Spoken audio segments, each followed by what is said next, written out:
معروف ادیب، شاعر، افسانہ نگار، صحافی، مدیر اور کالم نگار احمد ندیم قاسمی کا شمار ترقی پسند تحریک سے وابستہ نمایاں مصنفین میں ہوتا تھا اور اسی وجہ سے 2 مرتبہ گرفتار بھی ہوئے اور پابند سلاسل بھی رہے۔ دھیمے لہجے اور سنجیدہ شخصیت والے قاسمی صاحب نے اپنی 90 سالہ زندگی میں 50 سے زائد کتابیں تصنیف کی۔ پاکستانی ادب کی ہمہ جہت ادبی شخصیات میں شمار ہونے والے احمد ندیم قاسمی ایک بے مثل شاعر بھی تھے، جبکہ ان کے قلم سے نکلے ہوئے افسانوں نے اردو فکشن پر بھی گہرے نقوش چھوڑے ہیں۔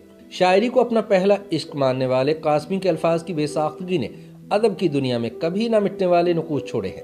20 نومبر سن 1916 کو ضلع خوشاب میں پیر غلام نبی کے گھر پیدا ہونے والے احمد ندیم قاسمی کا اصل نام احمد شاہ تھا۔ گورنمنٹ اسکول کیمل پور میں ابتدائی تعلیم کے بعد سن 1931 میں گورنمنٹ ہائی اسکول شیخ پورہ سے میٹرک اور سن 1935 میں صادق ایجرٹن کالج بہاولپور سے BA کیا۔ قاسمی صاحب کی ابتدائی زندگی کافی مشکلات بھری تھی۔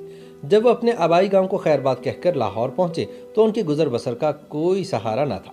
کئی بار فاقہ کشی کی بھی نوبت آئی، لیکن ان کی غیرت نے کسی کو اپنے احوال سے باخبر کرنے سے انہیں باز رکھا۔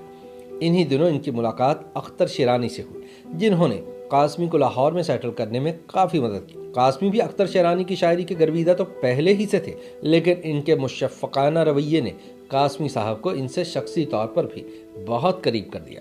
یاد رہے کہ اختر شیرانی اپنی کثرت معنوشی کی وجہ سے جانے جاتے تھے، لیکن ان کے ساتھ خاصا وقت گزارنے کے باوجود احمد ندیم قاسمی نے کبھی بھی شراب کو ہاتھ نہیں لگایا اور نہ ہی ان کی طبیعت میں لاابالی پن آیا۔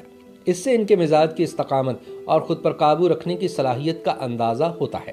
انہی دنوں احمد ندیم قاسمی کی ملاقات امتیاز علی تاج سے ہوئی، جنہوں نے انہیں اپنے ماہانہ رسالے پھول کی ادارت کی پیشکش کی، جو قاسمی نے قبول کر لی۔ پھول بچوں کا رسالہ تھا۔ اس کی 1 سالہ ادارت کے زمانے میں قاسمی صاحب نے بچوں کے لیے بہت سی نظمیں لکھی جو بے حد مقبول ہوئیں۔ قاسمی صاحب کی شاعری کی ابتدا سن 1931 میں ہوئی، جب مولانا محمد علی جوہر کے انتقال پر ان کی پہلی نظم روزنامہ سیاست لاہور کے سر وقت پر شائع ہوئی۔ قاسمی نے لفظوں کی بے ساختگی سے ادبی دنیا میں انمٹ نقوش چھوڑے۔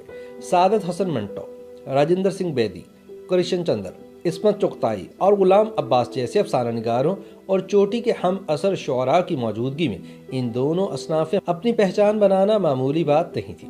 ان کی نظم نہ محبت نہ صباحت فانی، یہ سمندر ہیں صدا طوفانی کو روبینہ بدر نے نہایت خوبصورت انداز میں گا کر لافانی بنا دیا ہے۔ احمد ندیم قاسمی کی غزلیں ایک نئی کیفیت سے دوچار کرتی ہیں تو ان کی نظمیں بھی پڑھنے والوں پر سوچ کے نئے دریچے کھول دیتی ہیں۔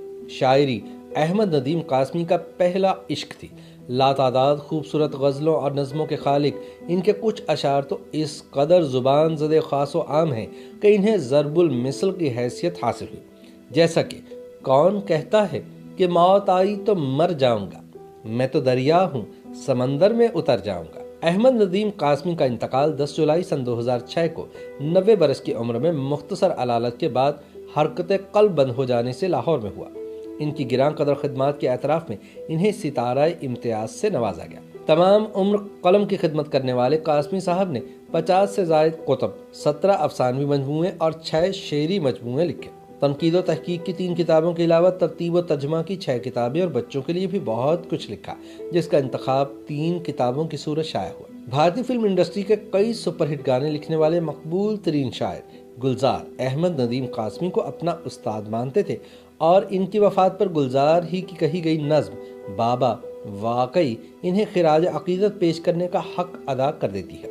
گلزار کہتے ہیں کہ حواس کا جہان ساتھ لے گیا، وہ سارے بادبان ساتھ لے گیا، بتائیں کیا وہ آفتاب تھا کوئی، گیا تو آسمان ساتھ لے گیا، کتاب بند کی اور اٹھ کے چل دیا، تمام داستان ساتھ لے گیا، میں سجدے سے اٹھا تو کوئی بھی نہ تھا، وہ پاؤں کے نشان ساتھ لے گیا۔